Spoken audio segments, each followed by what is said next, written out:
Olá, eu sou Sidney Miranda, sejam bem-vindos à Via Cultural Mix. Essa é a primeira aula de fotografia e nós falaremos um pouco sobre a história da arte na fotografia.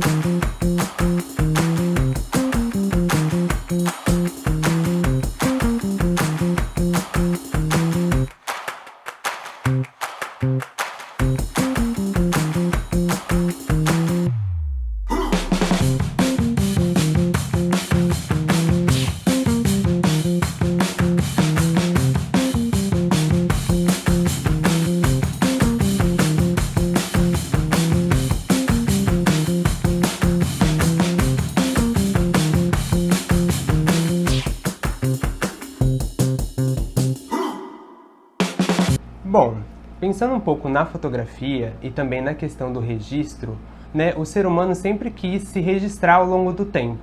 E com isso, antes da fotografia, existiam maneiras dele fazer esse registro ao longo da história. Então, por meio de desenhos, por meio de gravuras e tudo mais, e principalmente as pinturas, elas marcavam as questões sociais da época e também de status. E além disso, essas imagens que os homens pegavam e de alguma forma registravam e encomendavam essas imagens, refletiam sobre um pouco sobre como eles eram vistos na sociedade. Só que antes do surgimento da fotografia existia uma dificuldade de ter esse registro de maneira mais rápida e também de conseguir chegar mais próximo de uma possível realidade. Até que o pensamento da fotografia sempre existiu por meio das câmeras escuras, que eram exatamente esse objeto que existe desde a Grécia Antiga, em que nesses objetos eram caixas de madeira, em sua maioria, em que nas suas paredes, eram paredes todas cobertas, então era um cubo de madeira,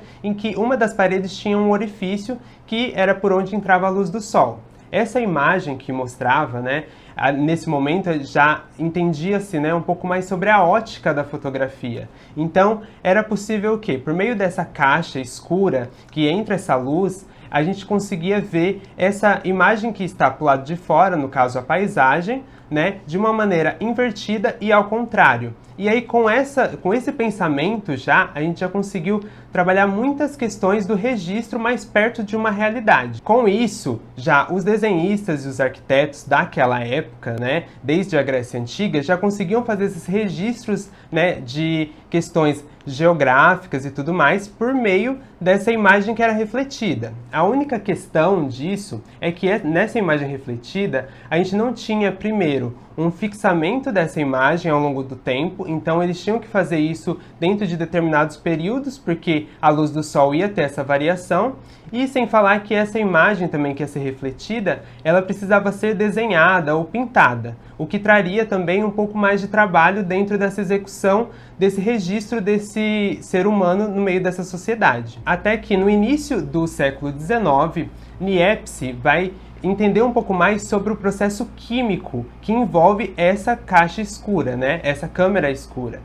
Nisso, ele vai, por meio de muito teste, tentar fazer com que essa imagem que foi refletida, ela seja fixada e seja registrada de uma maneira mais rápida, até que ele consegue fazer o que seria a primeira foto que nós temos registro, que é uma foto que ele faz a partir da janela dele, da casa dele, e é uma foto em que a gente consegue ver essa imagem que está sendo feita através da janela, sendo fixada. Só que esse processo é um processo que demorou praticamente 8 horas. Tanto que na imagem que vocês estão vendo agora, a gente consegue ver a luz sendo registrada dos dois lados. Então, é ao longo de um dia essa imagem sendo registrada. E ao mesmo tempo que Niepce, também tem o Daguerre, que vai pensar exatamente no mesmo processo de como conseguir fixar essa imagem por meio desse processo que envolve a reação química e essa fotografia, que naquele momento ainda não existia esse nome. né? Mas ele vai se juntar com o Niepce e ele vai desenvolver o que seria a nossa primeira câmera da história, que é o daguerreótipo. No daguerreótipo, ele vai acelerar esse processo do Niepce por meio de uma reação química mesmo, né? Então, vai ter por meio de uma lente, que seria, no caso, a mesma pensamento da câmera escura, né? Então, vai ter essa lente, que vai ser esse orifício que vai entrar dentro dessa caixa, que vai ser a câmera, e dentro dessa câmera vai ter uma placa que vai trazer essa fixação dessa imagem. Com isso, ele consegue acelerar um pouco mais esse processo do Niepce. E além do mais, ele consegue também, por meio também de outras reações químicas, fazer com que esse processo de registro seja cada vez menor. Algo que faz com que o daguerreótipo se torne muito popular, assim, né? Principalmente na Europa. E começa a ter essa comercialização desse daguerreótipo e a sociedade vai começar a entender como que tem esse registro, né, dessa fotografia acontecendo. Que nesse momento, como eu já disse, não se chamava fotografia, se chamava um daguerreótipo. A única questão do daguerreótipo é que ele só fazia apenas uma cópia daquela imagem. Então ela conseguia registrar aquele momento dentro daquele instante naquela placa específica. Até que Fox Talbot vai entender um pouco mais sobre esse processo, né, que já pensando, né, nessa questão do Daguerre e do Niepce, trazendo uma continuidade a essa pesquisa, dessa tentativa, ele já vai conseguir fazer placas de vidro, em que nessas placas de vidro ele consegue concentrar os negativos da imagem. E o que é esse negativo, né? O negativo ele vai ser exatamente a versão inversa daquela imagem. E tudo que for branco vai ser preto nessa imagem e tudo que for preto vai ser branco. Então, como ele consegue fazer esse primeiro registro em um vidro, ele, por meio de também muitos experimentos, ele consegue fazer cópias dessa mesma imagem.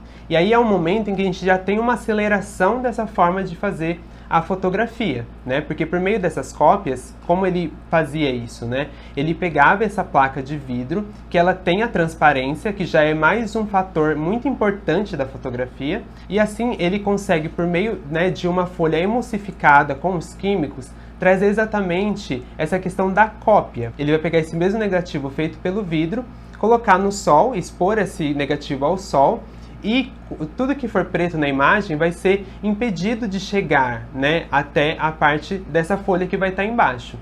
E com isso ele consegue fazer uma cópia daquela mesma foto. Então a gente tem de novo esse processo de uma evolução do pensamento do daguerreótipo. A gente vai ter primeiro esse registro, né, de uma cópia, feito ao longo de 8 horas, feito pelo Niepce. Depois a gente vai ter o Daguerre, que vai conseguir fazer essa aceleração desse momento, né, de conseguir fixar essa imagem de uma maneira mais rápida. E depois vai ter o Talbot, que vai conseguir fazer cópias dessa imagem. Isso muda muito a questão da fotografia, porque a gente começa a ter uma questão de uma divulgação maior dessa fotografia. Até que chega a empresa Kodak, que aí ela vai revolucionar mais ainda esse pensamento da fotografia, que eles vão, por meio desse pensamento de todos os outros criadores, fazer o filme fotográfico. E aí no momento que existe o filme, tudo fica mais fácil de você conseguir fazer esses registros, porque primeiro, o filme ele não é um vidro, logo ele vai ser muito mais fácil de transportar. E também eles tinham uma questão de algo automático, tanto que o slogan deles era aperte um botão e a gente faz o resto. Então eles tinham uma questão de uma autonomia dessa fotografia. Com isso, a Kodak conseguiu fazer com que muitas pessoas no mundo conseguissem fazer esse registro fotográfico. Tanto que o processo, né, tinha uma aceleração por meio da questão do filme, as pessoas faziam a quantidade de fotos que elas tinham comprado de negativo, devolviam para a Kodak e ela trazia essas fotos todas reveladas. Então todo esse processo químico as pessoas não precisavam passar por ele, coisas que os outros inventores precisavam passar e arriscar a própria saúde mesmo, porque muitos deles morreram por conta desse contato com químico, né?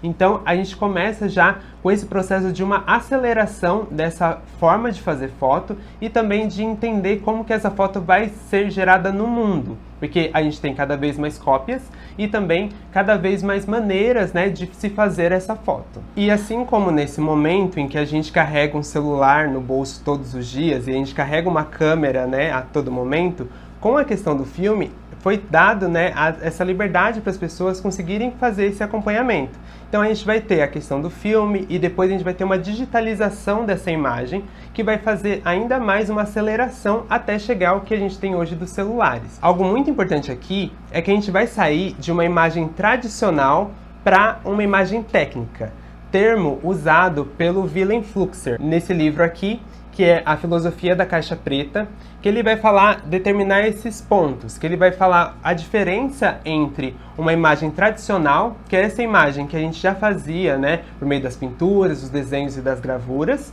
e a imagem técnica, que é o fator em que existe um ser humano, uma câmera e uma cena. Então, a imagem técnica, ela vai trazer exatamente esse ponto, de ter essa intervenção da máquina, muito acompanhada pelo aceleramento da sociedade mesmo, porque essa sociedade deixa de ser uma sociedade que ela é mais rural e ela vai começar a ficar cada vez mais tecnológica e com o auxílio da máquina. Então, com a fotografia vai ter exatamente esse mesmo pensamento, né? E aí o Wilhelm Fluxer vai trazer exatamente esse ponto, que as imagens tradicionais, elas vão ser essas imagens feitas através de pintura, em que o ser humano vai pegar aquela imagem e vai fazer por meio, né, da manualidade esse registro do tempo. Enquanto com a máquina a gente tem esse advento, né, de ter um objeto entre a pessoa que registra e o que está sendo registrado. Isso muda muito a forma de entender como que a sociedade funciona, porque a gente consegue fazer muitas coisas com essa invenção,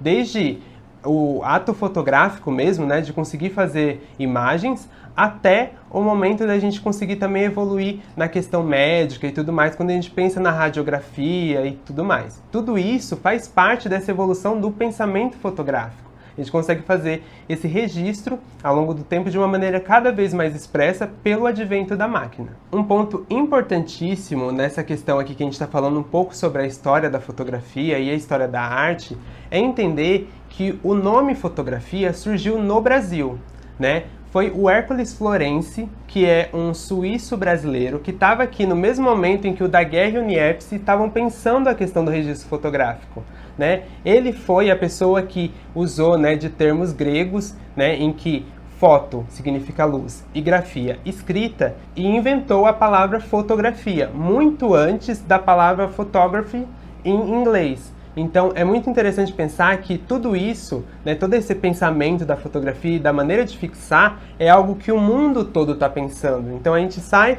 desse pensamento apenas da Europa e da onde surgiu, né, esse primeiro registro e entende também que aqui no Brasil já existia uma pessoa pensando nesse processo, né? Então, esse processo de fixação dessa imagem, e que aqui é que surge essa palavra, né? Antes de surgir nos Estados Unidos também. E um ponto importante de deixar destacado aqui, né, nessa aula é entender que as coisas acontecem fora de uma linearidade do tempo, assim como, né, tem esse pensamento rígido da história da arte em que uma coisa acontece após a outra e tudo mais. Aqui a gente tem exatamente, se a gente pensar na questão do nome fotografia mesmo, ele estava acontecendo no mesmo momento em que o registro do primeiro daguerreótipo estava acontecendo.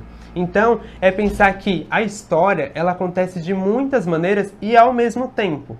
E também existe essa questão, né, de essa evolução do momento de registro, que ela acontece naquele momento de maneira mais lenta, porque esses inventores não tinham esse contato entre eles para perguntar, né, o que deu certo para um, o que deu certo para o outro, e a partir disso evoluir. Mas é importante entender como que esse registro vai acontecendo e como que ele vai existindo nessa sociedade, né? E como ele vai modificando também a nossa forma de percepção do mundo. A partir do momento em que, naquele momento da história, eles vão trabalhar com essa fotografia que vai registrar uma realidade dessa história, né? Diferente do que as pinturas faziam, né? Que ela vai trazer de uma outra forma de pensar essa imagem, enquanto a fotografia vai trazer algo que para eles naquele momento era o real. Então tem isso, de ter esse momento em que a gente vai trabalhar com essa nova forma de registrar através da máquina, que vai nos guiar muito hoje em tudo que a gente faz, porque até um quadro hoje, uma pintura, ele vai ser fotografado. Algo que a Susan Sontag fala, no final de tudo, tudo vira uma fotografia. Então, é muito importante a gente pensar em como que esse surgimento, né, de algo tão simples e tão alquímico, né, virou tudo isso que a gente tem hoje. E agora que a gente tem o celular na nossa mão e as câmeras e toda essa digitalização possível, né? É importante que a gente também pense que, para além do pensamento da Kodak, da gente fazer algo do automático e a câmera fazer tudo, é entender que a gente pode ter uma intenção dentro da fotografia. E é exatamente isso que a gente vai ver ao longo das aulas. Entender que a gente, para além de fazer apenas um registro que vai estar lá automático, a gente tenha um foco, a gente entenda o que a gente quer contar, como a gente quer contar, de que maneira que a gente vai fazer e como que essas escolhas vão acontecer. Exatamente para que a gente saia desse pensamento que já está pronto e pré-estabelecido e a gente crie uma autonomia dentro da fotografia. E aí é esse o convite que eu faço para vocês ao longo desse curso. Bom, eu acredito que seja isso. Muito obrigado a quem ficou até aqui e até a próxima. Tchau!